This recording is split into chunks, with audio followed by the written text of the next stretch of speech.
Hey guys, what's up? Today we are going to make chili chicken. So let's get into the video. প্রথমে একটা বাটিতে নিয়ে নেব কিছু চিকেন, তারপর একটা বাটিতে কিছু ময়দা, লাল মরিচ গুঁড়া, লবণ এবং অরিগানো দিয়ে দিচ্ছি।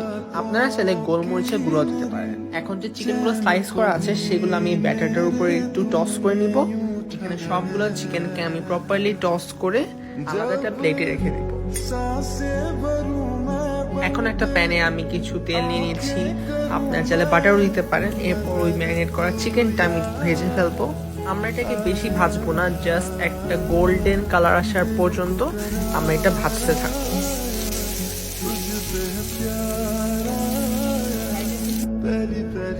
কিছুক্ষণ চিকেনটাকে ভাজার পরে আমি ওটা একটা বাটিতে রেখে দিব।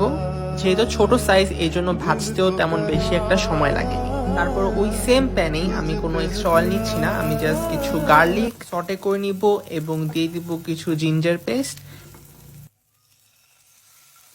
এরপর আমি দিয়ে দিব কিছু পেঁয়াজ কুচি। এখানে পেঁয়াজটাকে ভালো মতো রান্না করতে হবে যাতে নরম হয়ে আসে।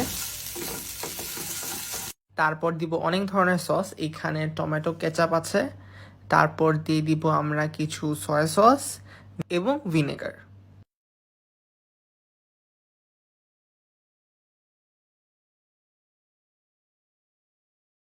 যেহেতু আমি এর আগে পানি ইউজ করিনি, তো আমি এখন একটু পানি দিয়ে দিচ্ছি যাতে পেঁয়াজটা একটু নরম হয়ে আসে। তারপর কিছুক্ষণ রান্না করে আমরা যখন দেখতে পারবো যে পেঁয়াজ নরম হয়ে আসছে, তারপর আমরা অ্যাড করে ফেলবো ক্যাপসিকাম। এখানে আপনি যে কোনো কালারের ক্যাপসিকাম ইউজ করতে পারবেন। এখানে একটু খেয়াল রাখতে হবে যে ক্যাপসিকামটা একটু যেন ক্রাঞ্চি থাকে এবং পেঁয়াজটা যেন নরম থাকে। এখন কিছুক্ষণ রান্না করার পর আমি ওই ভাজা চিকেনগুলো অ্যাড করে ফেলবো এবং ভালো মতো প্রপারলি এই ডিশটাকে কুক করব। আমরা যে চিকেনটা হাফ কুক করে রেখেছিলাম এখন এটা প্রপারলি কুক হবে।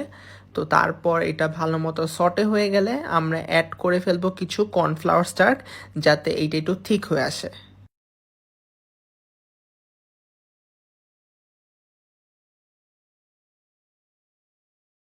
কর্নফ্লাওয়ার স্টার্ক অ্যাড করলে আপনার যে ডিশটা ওটা একটু থিক হয়ে আসে, এই জন্য আমি কর্নফ্লাওয়ার ইউজ করেছি। এরপর আপনি চাইলে একটু পানিও দিতে পারেন, কারণ আমার ডিশটা একটু বেশি থিক হয়ে আসছিল, তো আমি লাস্টে অল্প একটু পানি অ্যাড করেছিলাম।